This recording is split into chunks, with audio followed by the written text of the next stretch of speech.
So నగర్లో first మీకు 2004లో so అడిగినప్పుడు వాయిల్పాడు అడిగాము. వాయిల్పాడు బాక్రాపేట అంటే మా తాతయ్య వాళ్ళ ఊరు, అమ్మమ్మ వాళ్ళ ఊరని. లేదు లేదు ఇక్కడ అని చెప్పేసి లాస్ట్లో ఎక్కడో ఒక చోట వేయాలని ఇక్కడ తోసేశారు. తోసేసి గెలవటానికి మనకి ఎటువంటి సపోర్ట్ ఇవ్వలేదు, లీడర్స్కి కంట్రోల్ చేయలేదు. ఇక్కడ మళ్ళీ ఓడిపోయిన తర్వాత నేను పట్టించుకోలేదు. సరే మనం ఫస్ట్ టైం వచ్చాం కదా, ఇది కూడా ఒక అనుభవమే అని 5 ఏళ్ళు నేను కష్టపడ్డాను. కొత్తగా మున్సిపాలిటీ ఏర్పడింది, మున్సిపల్ ఎలక్షన్స్ చేసాము, లోకల్ బాడీ ఎలక్షన్స్ చేసాము. అంత కష్టపడి 5 ఇయర్స్ మనం ఒక ప్లాట్ఫామ్ సెట్ చేసుకున్న తర్వాత ముద్దుకృష్ణం నాయుడు ఇక్కడ కంటెస్ట్ చేయాలని నన్ను చంద్రగిరికి వెళ్ళమన్నారు.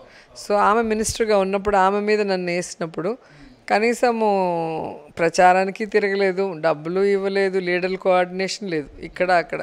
అందుకని ఇంకా మనని పొలిటికల్గా తొక్కడం తప్ప ఇక్కడ ఏం ఉపయోగం ఉండదు. నేను సక్సెస్ అయితేనే కదా నేను 10 మందికి హెల్ప్ చేయగలను. నేనే ఫెయిల్యూర్ అయితే నేను ఎవరికి హెల్ప్ చేయగలను? సో వీళ్ళేదో మనని పైకి ఎదగనివ్వట్లేదని నేను ఇంకా బయటికి